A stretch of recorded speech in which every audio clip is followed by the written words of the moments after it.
ஒரு 4.6 5.6 வரைக்கும் இருக்குதுன்னா அவங்க வந்து நார்மல், அவங்க வந்து சுகர் கிடையாது, அவங்க கண்ட்ரோலாக இருக்குது அப்படின்னு அர்த்தம்.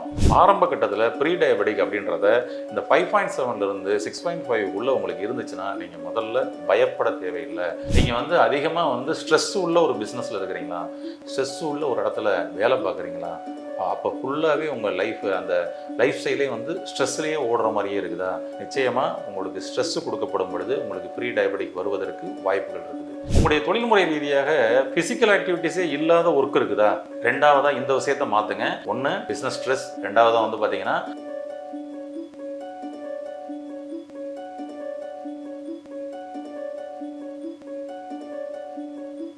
ஹெல்த் கபே நேயர்களுக்கு வணக்கம். இன்னைக்கு நம்ம டயபெட்டிக் ஒரு ஆரம்ப கட்டத்திலேயே கண்டுபிடிச்சிட்டாருங்க ஒருத்தர். ப்ரீ டயபெட்டிக் அப்படின்னு சொல்லி நமக்கு சொல்லியிருக்கிறாங்க. ப்ரீ டயபெட்டிக்னா என்னங்க அப்படின்னு சொல்லி பார்த்தோம் அப்படின்னு சொன்னோம்னா, இப்போ நம்ம அன்றாட வாழ்வியல் முறைகளில் நம்ம வந்து அனுபவிச்சுக்கிட்டு இருக்கப்படும் பொழுது அதில் வந்து பார்த்தீங்கன்னா நமக்கு உடல் சோர்வு ஏற்படுது, லைட்டாக கொஞ்சம் அடிக்கடி பசிக்குது, கொஞ்சம் காலில் எல்லாம் கொஞ்சம் டிஸ்டர்பன்ஸ் ஏற்படுது, கால் பாதத்தில் உளைச்சல்கள் ஏற்படுது, ஒரு மாதிரி டயர்ட்னஸாக இருக்கிற மாதிரி ஃபீல் இருக்குது, எதுக்கும் ஒரு தடவை செக் பண்ணி பார்த்துக்கோமே அப்படின்னு சொல்லி செக் பண்ணும் பொழுது அவருடைய ஃபாஸ்டிங் சுகர் வந்து பார்த்தீங்கன்னா அங்கே 100லிருந்து 110 105 அப்படின்றது அவங்களுக்கு வந்து காமிக்க ஆரம்பிச்சிடும். அப்போ ஒரு தடவை HbA1c எடுத்து பார்த்துருவோமே அப்படின்னு சொல்லிட்டு அந்த HbA1c வந்து செக் பண்ணி பார்ப்பாங்க. இந்த HbA1cன்றது 3 மாதத்திற்கான ஒரு ஆவரேஜ் சுகரை நமக்கு வந்து காமிக்கக்கூடியது. அது நம்மளுடைய ஹீமோகுளோபினுக்குள்ள குளுக்கோஸ் லெவல் எவ்வளவு இருக்குது அப்படின்றத பார்க்குறது. அதனால தான் அது வந்து 90 நாளையோட ஆவரேஜை நமக்கு வந்து காமிச்சு கொடுக்குது. அப்போ அதை வந்து எடுத்து பார்ப்போமேன்னு சொல்லி பார்ப்பாங்க.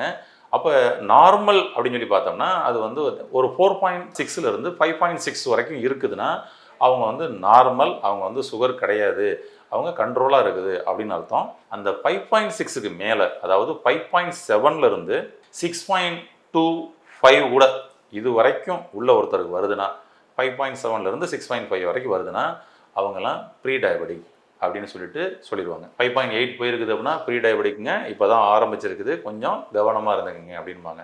அப்போ நீங்களும் உங்களுக்கு ஒரு டவுட் இருக்குதுன்னா நீங்கள் செக் பண்ணி பார்த்துக்கலாம். ஆனால் அது வந்துருச்சேன்னு சொல்லிட்டு பயம் மட்டும் உள்ளே போயிடக்கூடாது, சரிங்களா? பயம்ன்றது உள்ளே பதிவாயிருச்சுன்னா அது அதுக்கப்புறம் தான் டயபெட்டிக்காக ரொம்ப வேகமாக கன்வெர்ட் ஆகிரும், ஓகேங்களா? அதனால் ஆரம்ப கட்டத்தில் ப்ரீ டயபெட்டிக் அப்படின்றத இந்த 5.7 6.5 உள்ள உங்களுக்கு இருந்துச்சுன்னா நீங்கள் முதல்ல பயப்பட தேவையில்லை. உங்களுக்கான மருத்துவர்கள் நீங்கள் வேறொரு பிரச்சனைக்காக போய் செக் பண்ணும் பொழுது எனக்கு பார்த்தீங்கன்னா ப்ரீ டயபெட்டிக் வந்துருச்சுங்க, ஐயோ அப்படின்னு சொல்லிட்டு பயந்துட்டு உடனே அதுக்கு மெடிசன்ஸ் என்ன சாப்பிடணும் அப்படின்னு சொல்லிட்டு ரொம்ப பயந்துட வேணாம். நீங்கள் ஃபஸ்ட்டு இப்போ தான் ஆரம்ப கட்டத்தில் டயபெட்டிக்னு சொல்லி கண்டுபிடிக்கிறீங்களா, உடனடியாக உங்களுடைய லைஃப் ஸ்டைலை மாற்றுங்க. நிச்சயமாக ப்ரீ டயபெட்டிக்லேருந்து நீங்கள் மீண்டு வந்துடுவீங்க. ரிவர்ஸ் ஆகி உங்களுக்கு நார்மல் டயபெட்டிக்காக வந்து மாற ஆரம்பிச்சிடும். அதுக்கு என்ன பண்ணணுங்க அப்படின்னு சொல்லி சொன்னால், நீங்கள் உங்களையே முதல்ல கவனிக்கணும். நீங்கள் என்ன பண்ணிக்கிட்டு இருக்கிறீங்க அப்படின்றத, ஏன் இந்த ப்ரீ டயபெட்டிக் வந்துச்சுன்றதை நீங்கள் முதல்ல கவனிக்கணும். நாம் ஏதாவது தவறு பண்ணோம்னா மட்டும்தான் நமக்கு உடல் உபாதைகள்ன்றது வர ஆரம்பிக்குது.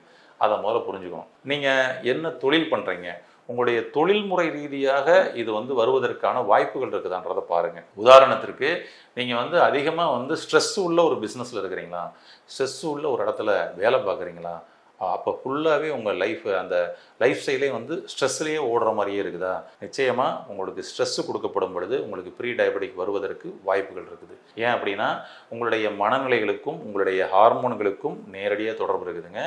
ஒவ்வொரு மனநிலையும் அந்த ஹார்மோனை எப்படி வேகமாக சுரக்க செய்வதும் ஸ்லோவாக சுரக்க செய்கிறதும் வேலை நடக்க ஆரம்பிக்குது. அப்போ ஃபஸ்ட்டு உங்களுடைய ஸ்ட்ரெஸ் லெவலை கண்ட்ரோல் பண்ணுற மாதிரி உங்களுடைய வேலைகளை, உங்களுடைய பணிகளை மாற்ற முடியுமான்னு பாருங்கள். இல்லைன்னா அந்த வேலைக்கு நீங்கள் உங்களை அடாப்ட் ஆகிற மாதிரி மாற்றுங்க. என்ன சொல்லுவாங்க அப்படின்னு சொல்லி சொன்னோம்னா, ஒரு வேலையை கஷ்டப்பட்டு செய்கிறத விட இஷ்டப்பட்டு செய்ய அது வேலையாகவே தெரியாதுன்பாங்க நம்மளுடைய முன்னோர்கள். அதான் உண்மை. அந்த வேலையில் நீங்கள் ஏதோ கஷ்டப்பட்டு செஞ்சுக்கிட்டு இருக்கிறீங்க, அதுதான் உங்களுக்கு வந்து பார்த்திங்கன்னா இப்போ உடல் உபாதைகள் வர ஆரம்பிச்சிருக்குது. அதை முதல்ல புரிஞ்சுக்கங்க. ஏன்னா நம்ம இஷ்டப்பட்டு செய்கிற வேலையாக இருந்தால் நைட்டு 11 மணி 12 மணி ஆனால் கூட நமக்கு டயர்ட்னஸே வராது, உற்சாகமாக வேலை பார்த்துக்கிட்டு இருப்போம்.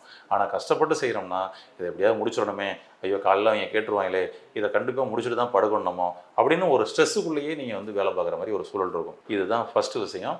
அதனால் அடிப்படையாக நீங்கள் உங்களுடைய தொழில்முறை ரீதியாக நீங்கள் ஸ்ட்ரெஸ்ஸுக்குள்ளே இருக்கிறீங்கன்னா அது அவசியம் மாற்றி. உங்களுடைய தொழில்முறை ரீதியாக ஃபிசிக்கல் ஆக்டிவிட்டிஸே இல்லாத ஒர்க் இருக்குதா, ரெண்டாவதாக இந்த விஷயத்தை மாற்றுங்க. நிச்சயமாக யார் யாருக்கெல்லாம் ப்ரீ டயபெட்டிக் நீங்கள் கண்டுபிடிக்கிறீங்களோ நீங்கள் பாருங்கள், நிச்சயமாக இது சம்மந்தப்பட்ட பிரச்சனைகளாக நீங்கள் இருப்பீங்க. ஒன்று பிஸ்னஸ் ஸ்ட்ரெஸ், ரெண்டாவதாக வந்து பார்த்தீங்கன்னா பிஸ்னஸில் நான் பார்க்கக்கூடிய வேலையில் ஃபிசிக்கல் ஆக்டிவிட்டிஸே இல்லைங்க, சும்மா போய் அப்படியே சிட்டிங் ஒர்க்கு தாங்க, சும்மா காரில் போயிட்டு உட்காந்துருந்து அப்படியே வந்துடுறேங்க அப்படின்னு சொல்லிட்டு உங்களுடைய லைஃப் ஸ்டைல் இருக்குதா, உடனடியாக அதில் மாற்றம் கொண்டு வாங்க. நீங்கள் வந்து நல்ல ஃபிசிக்கலாக ஒர்க் பண்ணக்கூடிய தொழில் முறைகளுக்கு மாறுங்க. அப்படி இல்லைங்க, மாற்ற முடியாதுங்க, என்னோடய தொழில் இதுதான் அப்படின்னா நீங்கள் மாறுங்க.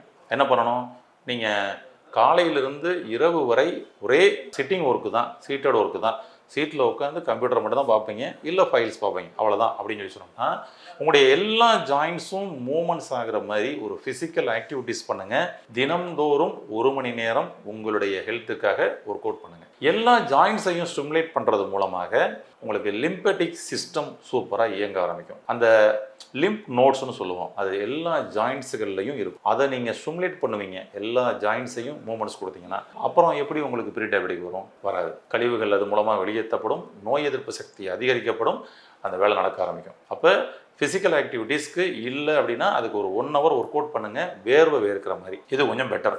இதுதான் 2வதுக்கான சொல்யூஷன். ப்ரீ டயபெட்டிக் ஆரம்பத்திலேயே கண்டுபிடிக்கிறீங்கன்னா இந்த 2 விஷயமும் சரியாக இருக்குதான்றதை பாருங்கள். ஓகே, இல்லைங்க நான் ஃபிசிக்கல் ஆக்டிவிட்டீஸ்லாம் நல்லா தான் இருக்குது, எனக்கு ஸ்ட்ரெஸ்ஸும் இல்லை அப்படிங்கும் பொழுது நீங்கள் அப்போ தான் நீங்கள் அடுத்ததாக வந்து உணவு முறைக்கே வரணும். இல்லைன்னா எடுத்த உடனே ப்ரீ டயபெட்டிக் நான் என்ன சாப்பிடணும் அப்படின்னு சொல்லிட்டு மீண்டும் அந்த ரத்தத்தில் கசப்பு சுவையை மட்டும் சேர்த்துக்கிட்டு சரி பண்ணிக்கலாமான்னு சொல்லிட்டு பாவக்காய் குழம்பு வச்சு சாப்பிடட்டுமா, சுண்டவத்தல் குழம்பு வச்சு சாப்பிடட்டுமா அப்படின்னு சொல்லிட்டு உடனே நீங்கள் உணவு முறைக்குள்ளே போகிறீங்க. உணவு முறையில் மட்டும் மாற்றத்தை கொண்டு வந்தால் இந்த ப்ரீ டயபெட்டிக்லேருந்து நீங்கள் நிரந்தரமாக வெளியில் வர முடியாதுங்க.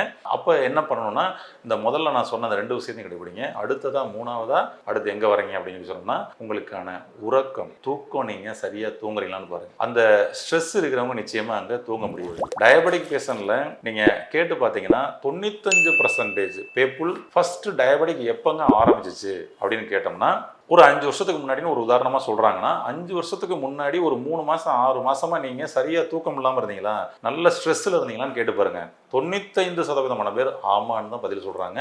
அவர்களுக்கு அப்படி தான் அங்கே டயபெட்டிக்கே ஆரம்பிச்சிருக்குது. அப்போ அவங்க ஒரு ஸ்ட்ரெஸ்ஸில் உள்ளே இருந்து இரவு முழுவதும் அந்த அப்படியே அந்த எண்ணத்தை போட்டு நைட்டு ஃபுல்லாக தூங்காமல் இருந்து அதனால் வர ஆரம்பிச்சிருக்குதுங்க இந்த டயபெட்டிக். அப்போ இரவு தூக்கம் உங்களுக்கு கெட்டு போகுதா, உடனே அலர்ட் ஆகுங்க.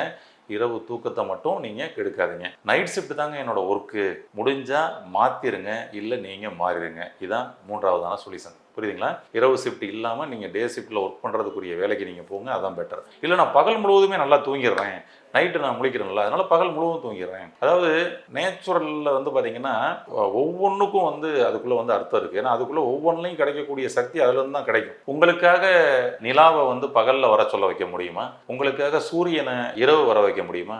முடியாது. நம்ம இன்னைக்கு லைட் வெளிச்சம் போட்டு பகலாக மாற்றிடலாம், ஆனால் சூரியனிடமிருந்து கிடைக்கக்கூடிய சக்தி உங்களுக்கு கிடைக்காது. சந்திரனிடமிருந்து கிடைக்கக்கூடிய சக்தி உங்களுக்கு கிடைக்காது, தடைபடும். அதனால் இந்த எனர்ஜி ரொம்ப முக்கியங்க. முடிஞ்ச வரை அந்த மாதிரி மாறுங்க, அதான் ரொம்ப நல்லது. அப்படி ஒரு வேளை திரும்பவும் நம்ம நைட்டு பார்க்குறோன்னா கூட அதில் குறிப்பாக 11 மணிலேருந்து 3 மணி வரைக்கும் நீங்கள் வந்து பார்த்திங்கன்னா ரெஸ்ட் எடுக்கிறது ரொம்ப நல்லது. முடிஞ்சால் படுத்த பொசிஷனில் ரெஸ்ட் எடுக்கிறது நல்லது. ஏன்னா உங்களுடைய ஹார்மோன்கள் அப்போ தான் வந்து பார்த்திங்கன்னா உள்ளே க்ளீன் பண்ணுறதுக்குரிய ஹார்மோனு, நீங்கள் வளர்ச்சி அடைவதற்குரிய ஹார்மோனு எல்லாமே அப்போ தான் வந்து சுரக்கும் அப்படின்னு சொல்லி சொல்லலாம். நீங்கள் பாருங்கள், இரவு தான் ஒரு பெரிய சிட்டி, ரொம்ப டிராஃபிக்காக இருக்கக்கூடிய சிட்டி, அதுக்குள்ளே நைட்டு தான் சுத்தப்படுத்துவாங்க. காலையில் ஆனால் திரும்பவும் ஃப்ரெஷ் ஆயிரும். உடம்புக்குள்ளேயும் அந்த மாதிரி தான் ப்ராசஸ் நடக்கும். நம்ம அந்த பிரபஞ்சமும் அப்படி தான் பண்ணிக்கிட்டு இருக்கு. டெய்லி ஃபுல்லாக நைட்டு க்ளீன் பண்ணிவிட்டு காலையில் உங்களுக்கு சுத்தமான காற்றா கொடுத்துருது. டெய்லி நம்ம வந்து புகையை வெளியே விட்டுக்கிட்டே இருக்கிறோம். நம்ம 2 வீலர்ஸ் 4 வீலர்ஸ் மூலமாக கார்பன் டை ஆக்சைடாக பொல்யூஷனாக கொடுத்துட்டே இருக்கிறோம். ஆனால் அந்த பிரபஞ்சம் என்ன பண்ணுது, டெய்லி நைட்டு சுத்தப்படுத்துது, க்ளீன் பண்ணிவிட்டு காலையில் விடிய காலம் திரும்பவும் சுத்தமான ஆக்சிஜனை கொடுத்துருது. அன்றைய காலையிலேருந்து அந்த பொழுதை வந்து கிடக்கிறதுக்கு தேவையானது. நாம் பாருங்களேன், அப்போ அந்த இரவு நம்ம வந்து பார்த்திங்கன்னா டோட்டலாக ஆஃப் பண்ணி இருக்கிறது தான் உங்களை க்ளீன் பண்ணுறதுக்கும் உங்களை வளர்ச்சியடை செய்வதற்கும் அது வந்து பயன்படும். அந்த ஹார்மோன்கள்லாம் நல்லா சுரக்கும். இந்த ஹார்மோன் பகலில் சுரக்க வைக்கலாமானா கஷ்டங்க, இரவில் தான் சுரக்கும். தூக்கத்தை கெடுக்க வேண்டாம். இது ப்ரீ டயபெட்டிக்கு மிக முக்கியமான ஒரு விஷயமா இருக்கும். அதை முதல்ல மாற்றுங்க. இதுக்கு அப்புறம் நீங்கள் உணவுக்கு வாங்க. உணவில் நீங்கள் என்ன மாதிரியான உணவு சாப்பிட்டுக்கிட்டு இருந்தீங்களோ, அதாவது இது வரைக்கும் என்னெல்லாம் சாப்பிட்டுக்கிட்டு இருந்தீங்களோ, இப்போ டயபெட்டிக்னு தெரிஞ்சிருச்சுல, இதுக்கு மாற்றான உணவுக்கு மாறுங்க. பெரும்பாலும் யாருக்கிட்ட கேட்டாலும், நம்மக்கிட்ட வரக்கூடிய கிளைண்ட்டை பேஷண்ட்டுக்கிட்ட யாருக்கிட்ட கேட்டாலும் காலையில் இட்லி தோசைங்க, மதியம் வந்து சாப்பாடுங்க, நைட்டுக்கு டிஃபனுங்க, அதுவும் தோசை, அதாங்க. சில சமயங்களில் சப்பாத்தி, அவ்வளோதான். இதுதான் அவங்களுடைய டெய்லி ரொட்டீன் லைஃபாக இருக்குது பல வருடங்களாக. இப்போ உங்களுடைய வாய்க்கு தாங்க தெரியும் இது வந்து இட்லி, இது வந்து தோசை, இது ஆம்லேட்டு, இது சிக்கனு அப்படின்னு உங்களுடைய வாய்க்கு தான் தெரியும், உங்களுடைய நாக்குக்கு தான் தெரியும், உங்களுடைய கண்ணுக்கு தான் தெரியும், உங்களுடைய மூக்குக்கு தான் தெரியும், வயிற்றுக்கு தெரியாது. வயிற்றுக்கு தெரிஞ்சதெல்லாம் ஓ இட்லி போகுது, ஓ அரிசி வந்துருச்சா, ரைட், அடுத்தது தோசை போகுது, ஓ அரிசி வந்துருச்சா, அதாவது கார்போஹைட்ரேட்டா அப்படி தான் பார்க்கும். அரிசின்றதை விட கார்போஹைட்ரேட்டா அப்படின்னு. ஓ கார்போஹைட்ரேட்டா நம்ம உள்ள கொடுத்துக்கிட்டே இருக்கிறோம். கார்போஹைட்ரேட் உங்களுக்கு குளுக்கோஸை அங்கே வந்து பார்த்திங்கன்னா அதிகப்படுத்த தான் செய்யும். ஓகேங்களா, அதை சரியாக சீராக இது பண்ணலைன்னா அது கெட்ட குளுக்கோஸை அதிகமாக தான் செய்யும். அதனால் 3 வேளையும் நம்ம முதல்ல என்ன உணவு எடுத்துக்கிட்டு இருந்தோன்றதை முதல்ல வாட்ச் பண்ணுங்க. ப்ரீ டயபெட்டிக் அப்படின்னு கண்டுபிடிச்சவங்க உடனடியாக அந்த உணவில் அப்படியே ஆப்போசிட்டாக மாற்று உணவுகளுக்கு கொண்டு வாங்க. ஒருவேளை உணவு கார்போஹைட்ரேட் உணவுகள் எடுத்துக்கங்க, அதை மதிய உணவாக எடுத்துக்கங்க. ஒருவேளை உணவு பாரம்பரிய உணவு எடுங்க, ஒருவேளை உணவு இயற்கை உணவாக எடுங்க. அப்படி மாற்றி கொண்டு வாங்களேன். நிறைய வெஜிடபிள்ஸு, நிறைய ஃப்ரூட்ஸு அது மாதிரி எடுங்களேன். பழம் எடுத்துக்கிட்டால் சுகர் வந்து எப்படிங்க அது இன்னும்ல கூடும்னு நிறைய பேருக்கு பயம் இருக்குது. நம்மள்கிட்ட வரக்கூடிய பேஷண்ட்ஸுக்கு எல்லா பேருக்கும் காலை உணவு வெறும் பழம் மட்டும்தான் எடுக்க சொல்கிறோம். அப்போ வந்து பார்த்தீங்கன்னா உங்களுக்கு சுகர் வந்து குறைய தான் செய்யுது, கூடலாம் செய்யுது. தாராளமாக எடுத்துக்கலாம். கண்டிஷன்ஸ் என்னென்னா, நீங்கள் ஒருவேளை உணவு இயற்கை உணவாக பல உணவுகளோ வெஜிடபிள் உணவுகளோ அந்த மாதிரிலாம் நீங்கள் எடுக்கிறீங்கன்னா குறைஞ்சபட்சம் 2 மணி நேரத்துக்கு வேறு எந்த உணவுகளும் சேர்த்துக்கிறக்கூடாது. கார்போஹைட்ரேட் உணவுகள் முன்னாடியும் பின்னாடியும் முடிஞ்சால் மதியானம் தான் சாப்பாடே வச்சுக்கணும், அதுதான் பெட்டர். 2 மணி நேரத்துக்கு நீங்கள் எந்த கார்போஹைட்ரேட் உணவும் கொடுக்கலைன்னா உங்களுடைய டயபெட்டிக் லெவல் நல்லா குறையும். நீங்கள் ப்ரீ டயபெட்டிக்கில் இருக்கிறீங்களா, உணவு முறையை அடிப்படையிலேயே முதல்ல மாற்றிடுங்க. ஏற்கனவே என்ன உணவு எடுத்துக்கிறீங்களோ அதுக்கு மாற்றுங்க. உதாரணத்துக்கு நிறைய ஜீனி இனிப்பாக சாப்பிடுவேங்க, உடனே மாற்றுங்க, அதுக்கு மாற்றான இதுக்கு போங்க. நிறைய காரமாக சாப்பிடுவேங்க, உடனே மாற்றுங்க, போங்க. உடனே ஜீனி தான் சுகருக்கு காரணம் அப்படின்னு சொல்லி நீங்கள் நினச்சிடக்கூடாது. அதிகபட்சமான பேர், நீங்கள் டயபெட்டிக் பேஷண்ட்ஸ் நிறைய பேர் இந்த வீடியோ பார்த்துக்கிட்டு இருப்பீங்க, நீங்கள் பாருங்கள், அதிகபட்சமான பேர் கார உணவுகள் அதிகமாக எடுத்துருப்பீங்க. அவர்களுக்கு தான் இங்கே டயபெட்டிக் அதிகமாக வந்துருக்கு. நீங்கள் பார்த்து செக் பண்ணி பார்த்தீங்கன்னா தெரியும். ஆமாங்க அப்படின்னு பாருங்களேன். அப்போ நீங்கள் அதான் சொல்கிறேன், ப்ரீ டயபெட்டிக்கில் உங்களுக்கு ப்ரீ டயபெட்டிக்னு தெரிஞ்சிருச்சு. உடனடியாக நீங்கள் உணவை மாற்றினா என்னென்ன மாற்றணும் அப்படின்னு சொல்லிட்டு உடனே டயபெட்டிக்காக உள்ள உணவுகளுக்கு மாறணும் இல்லைங்க. ஏற்கனவே நீங்கள் என்ன உணவுகள் எடுத்துக்கிட்டு இருந்தீங்களோ அதுக்கு மாற்றான உணவுகளுக்கு வாங்க. காரம் அதிகமாக எடுத்துக்கிறீங்களா, உடனே அதுக்கு மாற்றுங்க. இனிப்பு அதிகமாக எடுத்துக்கிறீங்களா, உடனே அதை மாற்றுங்க. வெறும் கார்போஹைட்ரேட்டாக சாப்பிட்டீங்களா, உடனே அதை மாற்றுங்க. வெறும் ப்ரோட்டீனாக சாப்பிட்டீங்களா, அதையும் மாற்றுங்க. என்னெல்லாம் நீங்கள் இதுக்கு முன்னாடி வரைக்கும் தொடர்ந்து எடுத்தீங்களோ அதை மாற்றுங்க. அதுதான் இந்த ப்ரீ டயபெட்டிக்லேருந்து மீட்டு உங்களை நார்மலுக்கு கொண்டு வரதுக்கு சப்போர்ட் பண்ணி கொடுக்கும், பெட்டர். அதனால் இந்த அடிப்படையாக நான் சொன்ன இந்த விஷயத்தை மட்டும் மாற்றினாலே போதும். நம்ம உணவு, தூக்கம், நம்மளுடைய உழைப்பு, நம்மளுடைய இந்த கழிவு நீக்கம் ஓகேனா பண்ணோம்னா போதும், நீங்கள் ப்ரீ டயபெட்டிக்லேருந்து ஈஸியாக மீண்டு வந்துடலாம். இவை அனைத்தையும் நீங்கள் ஆரம்ப கட்டத்திலேயே சரி செய்தால் என்றென்றும் டயபெட்டிக் இல்லாத ஒரு மனிதராக வாழ்நாள் முழுவதும் வாழ முடியும். வாழ்த்துக்கள், நன்றி. இந்த வீடியோ உங்களுக்கு பிடிச்சிருந்தா லைக் பண்ணுங்க, ஷேர் பண்ணுங்க, கமெண்ட் பண்ணுங்க. மறக்காம ஹெல்த் கஃபே தமிழ் சேனலை சப்ஸ்கிரைப் பண்ணிட்டு பெல் பட்டனை கிளிக் பண்ணிடுங்க.